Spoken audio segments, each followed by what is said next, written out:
Hello there, thanks for joining us this Friday. I'm Sabrina Zainal and these are the headlines. US to repatriate 828 million ringgit 1MDB linked money. Bung Mokhtar claims trial to receiving 2.8 million ringgit in bribes. And over 300 holidaymakers cheated by travel scam.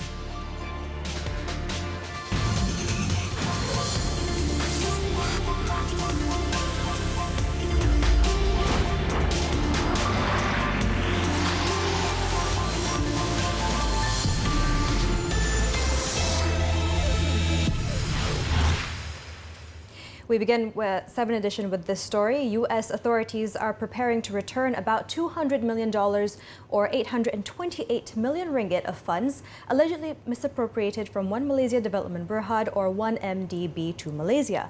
Singaporean authorities are also preparing to return about 35 million Singapore dollars or 106.34 million ringgit surrendered by former Goldman Sachs Group Inc. banker Roger Ng and his family in connection with the 1MDB scandal to Malaysia. According to Bloomberg, quoting people familiar with the matter, the total includes about $140 million from the sale of a stake in New York's Park Lane Hotel and some $60 million from a settlement paid by the producer of the Wolf of Wall Street movie. It was also said that the transfer could happen as soon as next week. A Singaporean court in recent weeks also cleared the way for the 35 million Singapore dollars to be repatriated. Representatives of the U.S. Justice Department as well as Singaporean authorities, however, have yet to comment on the matter. Ng is facing charges in Malaysia and the U.S. for his involvement in the $6.5 billion bond sales that Goldman Sachs arranged for the troubled state fund. Prime Minister Tun Dr. Mahathir Mohamad has reached out to countries from Switzerland to Singapore for help in tracking and recouping the $4.5 billion believed to have been siphoned from 1MDB. The scandal surrounding the state fund set up to finance development projects in Malaysia has ensnared people and institutions, such as Goldman Sachs as well as former Prime Minister Dato Sri Najib Razak. Kinabatangan MP Datuk Sri Bung Mokhtar Radin was charged today with receiving a total of 2.8 million ringgit in bribes when he was a director of Philcra Berhad 4 years ago. He, however, pleaded not guilty to using the fund to receive the transactions over a period of 1 week through his wife, Datuk Sri Zizi Izzat A. Samad. The 60-year-old allegedly received the amount in 3 different transactions of 2.2 million ringgit, 262,500 ringgit and 337,500 ringgit at Public Bank Taman Melawati between June 12th and June 19th, 2015. This was as a reward for getting approval from the second finance minister for Philcra to invest 150 million ringgit in public mutual. At the time, Datuk Sri Bung Mokhtar was a Philcra Berhad non-executive director. Under the Malaysian Anti-Corruption Commission Act, he faces a maximum jail term of 20 years and a fine of 10,000 ringgit or 5 times the amount of the bribe, whichever is higher if found guilty. Judge Rosina Ayub allowed him bail of 100,000 ringgit with one surety and ordered for his passport to be surrendered to the court until disposal of the case.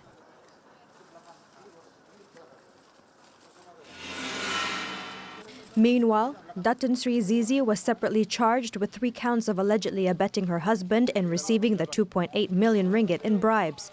She also pleaded not guilty. The 41-year-old actress faces a maximum penalty of 20 years imprisonment and a fine of 10,000 ringgit or 5 times the amount of the bribe, whichever is higher upon conviction. Judge Azura imposed the same bail conditions on Datuk Sri Zizi of 100,000 ringgit and that her passport be impounded. June 10th has been set for remention, with the couple to be tried together. Now, Duan Thi Huang, the Vietnamese woman who stood trial for the assassination of Kim Jongnam, North Korean leader Kim Jong-un's estranged half-brother, was freed from Kajang prison today. After more than 2 years since her arrest, the 30-year-old woman was taken to the immigration department in Putrajaya before being deported to her country on a flight scheduled at 7:15 p.m. Duan, Indonesian Siti Aisyah, and 4 North Korean men were accused of smearing VX nerve agent on Jongnam's face at the departure hall of the Kuala Lumpur International Airport 2 in Sepang, Selangor in February 2017. He died within minutes, and the killing made headlines around the world, sparking a furious diplomatic row as Seoul accused Pyongyang of an elaborate plot to murder a man who had been critical of his family's rule. After Duan and Siti Aisyah were arrested, they always denied murder and insisted they were tricked into carrying out the hit by North Korean agents who said it was a prank for a reality TV show. The duo went on trial, but on March 11th, the court discharged Siti Aisyah after the prosecution withdrew the charge against her. On April 1st, Duan was sentenced to 3 years and 4 months jail by the Shah Alam High Court after she pleaded guilty to an alternative charge of causing hurt to Jongnam. The 4 other accused remain at large. In the meantime, police have detained a 36-year-old woman to assist with the investigations into the discovery of a dead infant in a black rubbish bag and infested with maggots in Kampung Datuk Said Nahar in Mukim Kuah, Langkawi. District Police Chief Superintendent Muhammad Iqbal Ibrahim said the woman, who is also a single mother with 3 children, was arrested last night. He added the investigation revealed that the baby, whose gender has yet to be ascertained, was a result of the suspect's relationship with her boyfriend. Investigations also showed that the suspect, who worked as a security guard at a school, dumped the baby after giving birth at her workplace 4 days ago. The suspect claimed to have experienced excessive blood loss before giving birth to the baby and decided to place the baby in the plastic bag before dumping it at the location where the baby was found. The case is being investigated under the Penal Code for intentionally concealing the death of a child by secretly disposing the dead body.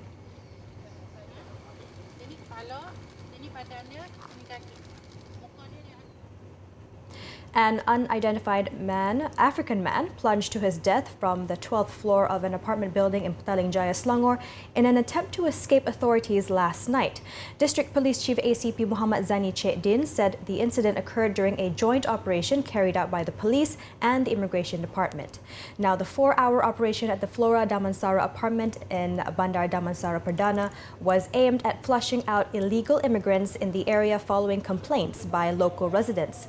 69 foreigners were inspected during the operation, which saw 46 illegal immigrants arrested, including one who broke his leg in an attempt to evade arrest. Those arrested were from various countries, including Nigeria, Uganda, Bangladesh, Indonesia, India, Myanmar, Ghana, and the Philippines. Also arrested was a Nigerian man who was found to have 21 student identification cards, as well as forged documents of other foreigners.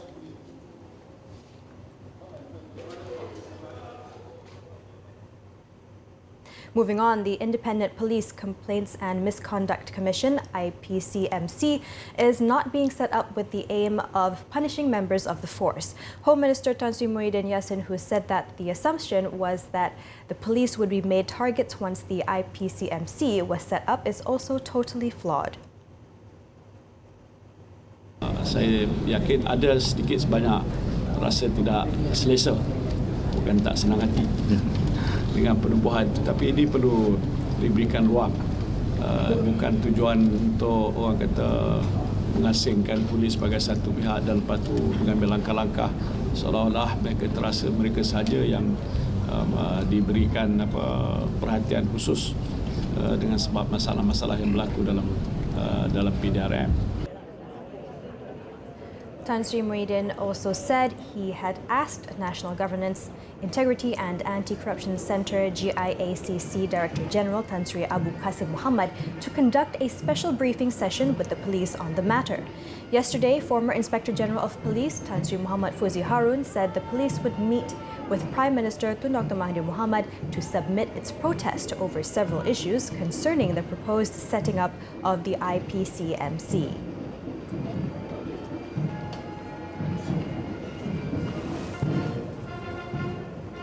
Now, Datuk Sri Abdul Hamid Bador has officially assumed duties as the 12th Inspector General of Police, succeeding Tan Sri Muhammad Fuzi, who retired from the force after 35 years. The former Special Branch Director takes over as the top cop on a 2-year contract. The handing over ceremony at the Police Training Centre, Pulapol, was witnessed by Tan Sri Muhyiddin together with some 300 senior police officers.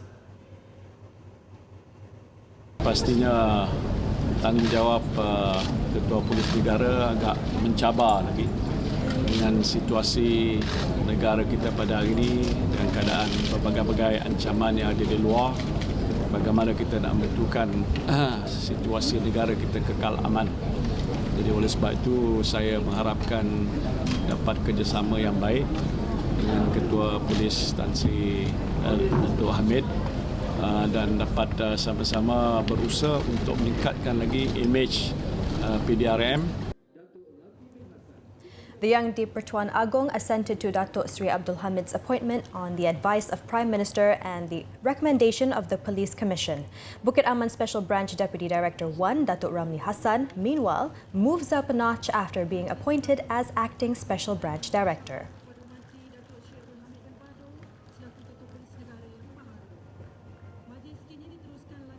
When we return, trailer parody dubbed as the most creative so far. Details next.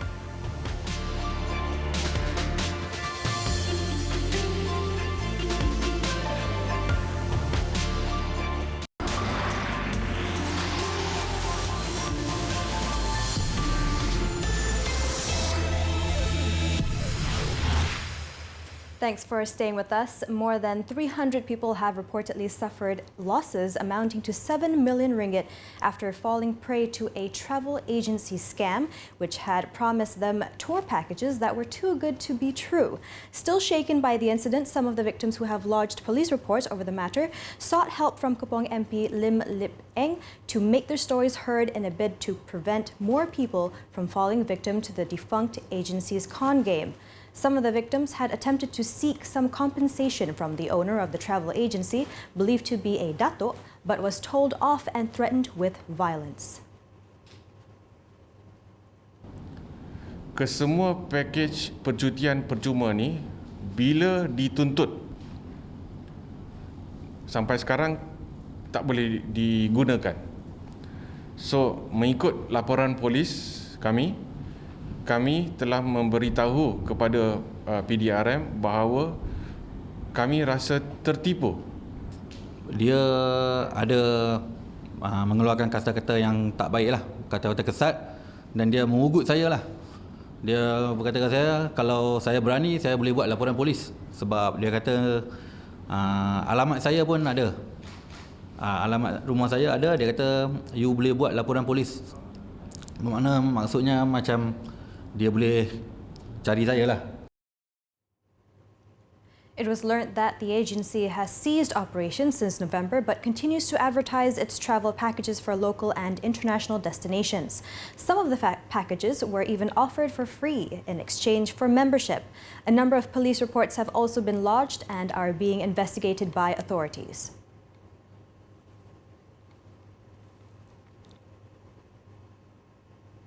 Meanwhile, idle government land not earmarked for development will be identified for agriculture projects.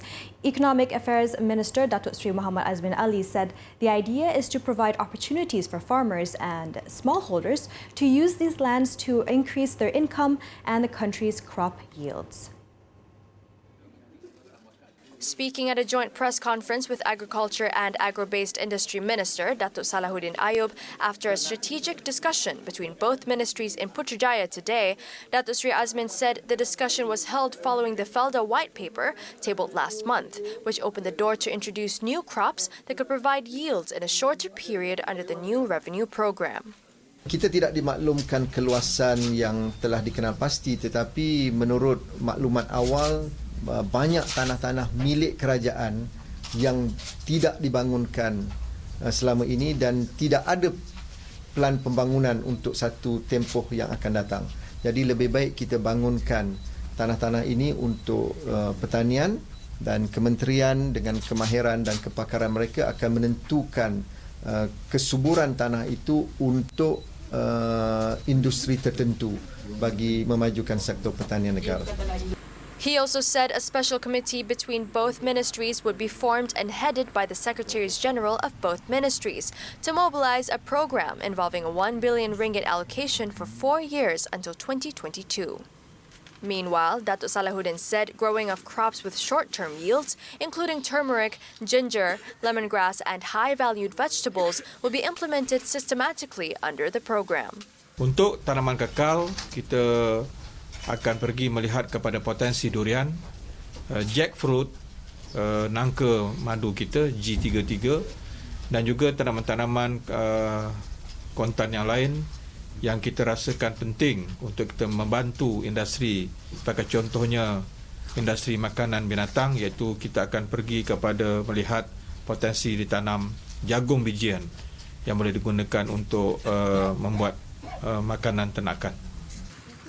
Both ministries have also agreed to conduct immediate training to the new generation of Felda, who are involved in the modernization of the agriculture sector at present. Now, it may be a long and winding road ahead for Proton Holdings Berhad to reclaim its crown as a market leader in the local automotive sector. But the national car maker is surely on the right track to return to the black. Proton, which has seen a surge in sales since the successful debut of its maiden sport utility vehicle SUV, the X70, late last year, emerged second best-selling car marquee in April with over 7,000 units sold. In a statement today, Proton said its total sales increased as much as 75% year-on-year or 14.1% month-on-month to 7,011 units in April. This puts the national car maker in the second place in monthly sales for the first time since February 2016.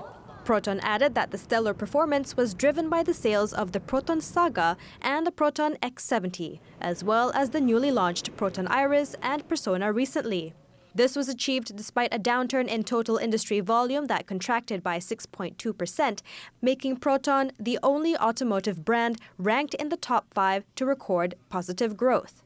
Proton further said that the Saga has overtaken the X70 as the best-selling Proton model, with 3,047 units sold in April, after it breached the 3,000-unit mark for the first time since August 2018. Earlier, Proton Chief Executive Officer Lee Chun-rong said the company expected to break even this year and return to profitability by 2020. Next, RHB Investment Bank Berhad expects a 25 basis point cut in the overnight policy rate OPR by year-end, citing Bank Negara Malaysia's effort to ensure the sustainability of economic growth. Its head of regional equity research, Alexander Chia, however, said the move is not expected to affect the ringgit, which currently trades at around 4.14 versus the US dollar. It's already in the price. Ringgit has already moved from it was 406, 407, now it's 413, 415. So I would say that one OPR cut is already in the ringgit price. Chia was speaking to reporters after the launch of the RHB Small Cap Book 20 Jewels 2019 edition in Kuala Lumpur today. The book features stocks with a total market capitalization of 10.3 billion ringgit from 9 different industry segments, including technology and industrial sectors. Commenting further, he noted that the FBM Small Cap Index has outperformed the FMBKLCI Index so far this year. On the benchmark index, which closed at 1,637.3 points today, he said it is expected to settle at 1,682 points by year-end.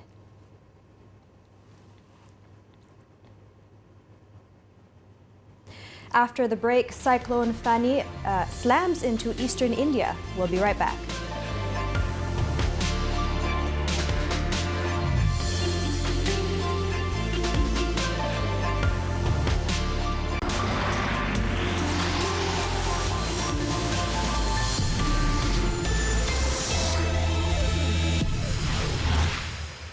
We're back with foreign news. Cyclone Fani, one of the biggest storms to come off the Indian Ocean in recent years, slammed into India on Friday, tearing down trees, blowing away food stands, as well as cutting off power and water.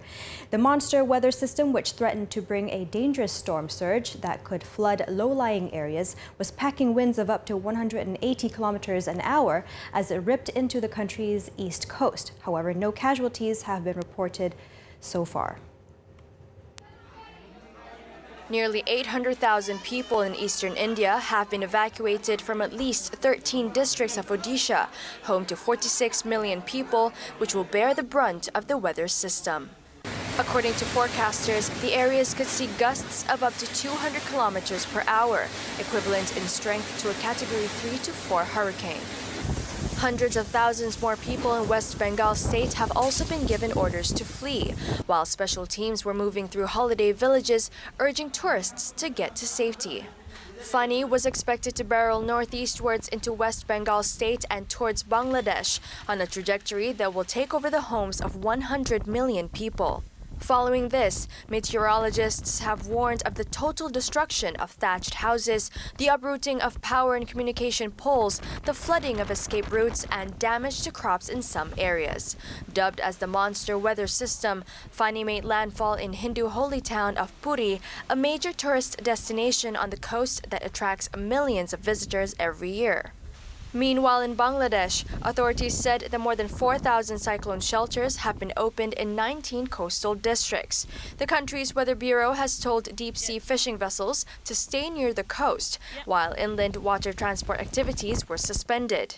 Fani will be the fourth such storm to hit India's east coast in 3 decades. In 2017, Cyclone Oki left nearly 250 people dead and more than 600 missing in Tamil Nadu and Kerala.